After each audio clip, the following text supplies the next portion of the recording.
เห็นจดหมายที่ส่งมาจากมารดา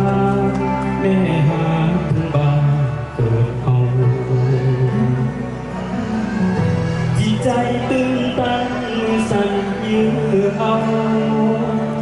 สองจดหมายอย่างสุดล้อเพื่ออะไรจดหมายเขียนอย่างไง